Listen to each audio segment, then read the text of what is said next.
the world's population will multiply more rapidly than the available food supply.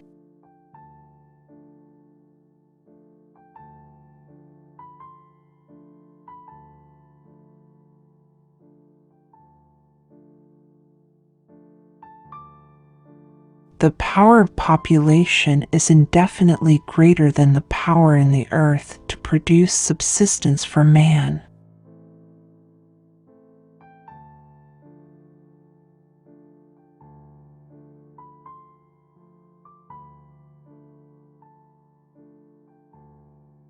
Instead of recommending cleanliness to the poor, we should encourage contrary habits. In our towns, we should make the streets narrower, crowd more people into the houses.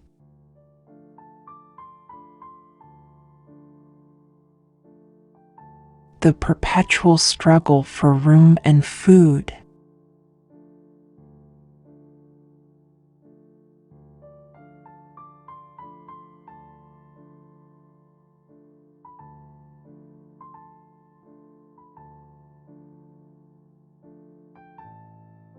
Man cannot live in the midst of plenty.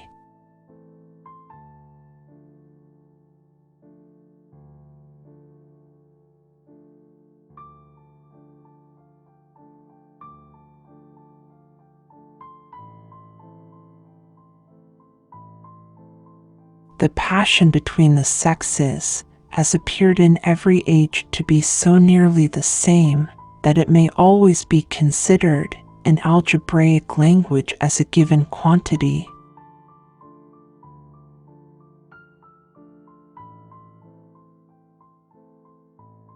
A feather will weigh down a scale when there is nothing in the opposite one.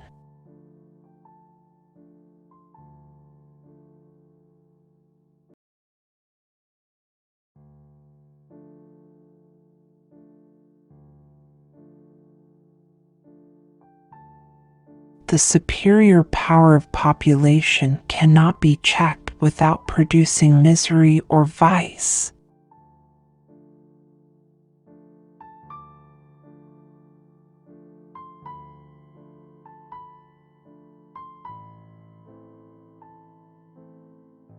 The ordeal of virtue is to resist all temptation to evil.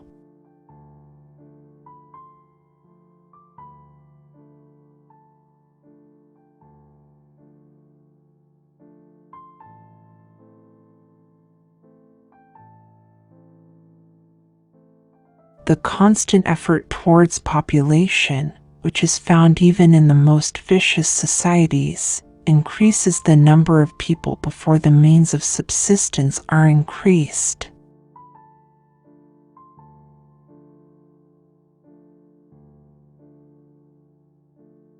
A great emigration necessarily implies unhappiness of some kind or other in the country that is deserted.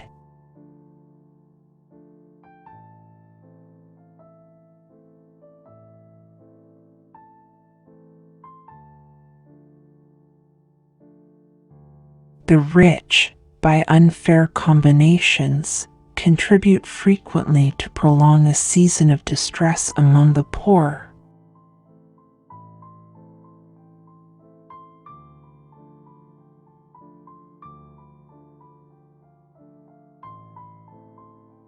Whether the law of marriage be instituted or not, the dictate of nature and virtue seems to be an early attachment to one woman.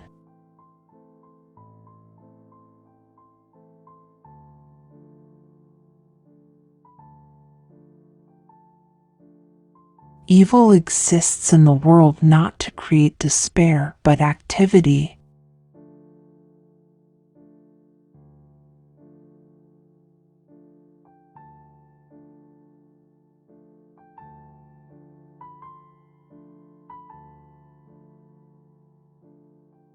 The most baleful mischiefs may be expected from the unmanly conduct of not daring to face truth because it is unpleasing.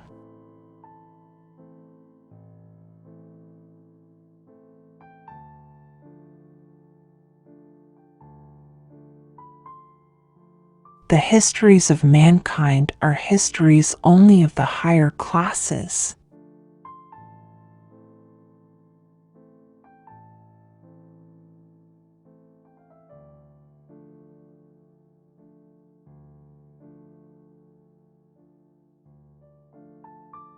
Each pursues his own theory, little solicitous to correct or improve it by an attention to what is advanced by his opponents.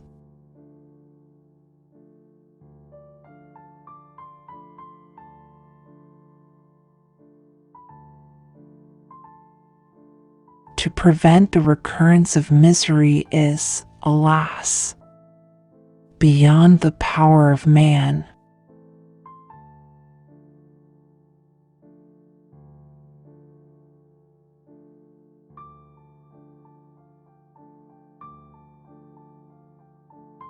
Had population and food increased in the same ratio, it is probable that man might never have emerged from the savage state.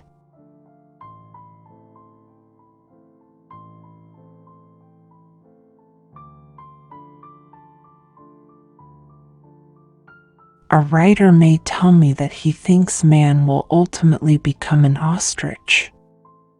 I cannot properly contradict him.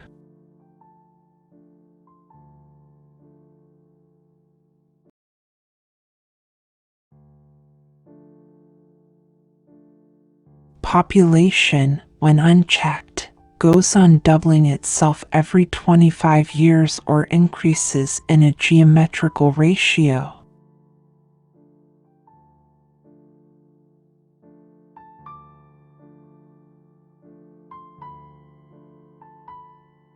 If a country can only be rich by running a successful race for low wages, I should be disposed to say at once, perish such riches.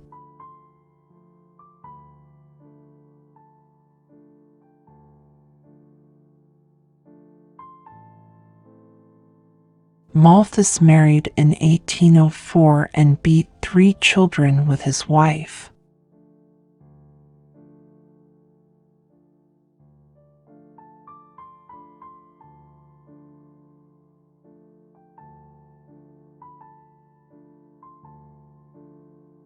It accords with the most liberal spirit of philosophy to suppose that not a stone can fall, or a plant rise, without the immediate agency of divine power.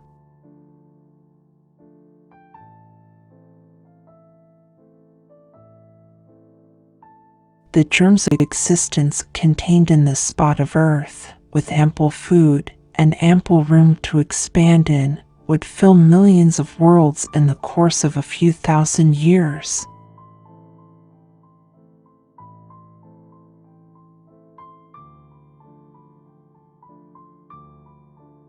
It is an acknowledged truth in philosophy that a just theory will always be confirmed by experiment.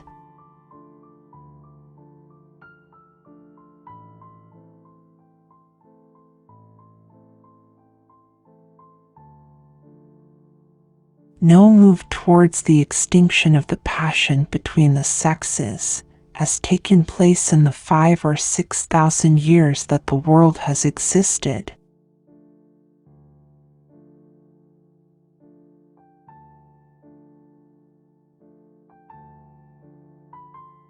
Hard as it may appear in individual cases, dependent poverty ought to be held disgraceful.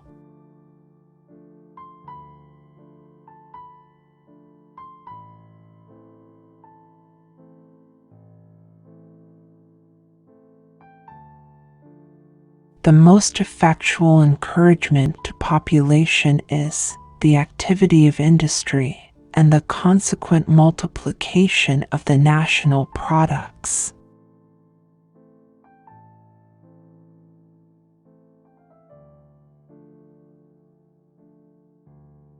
The moon is not kept in her orbit round the earth, nor the earth in her orbit round the sun, by a force that varies merely in the inverse ratio of the squares of the distances.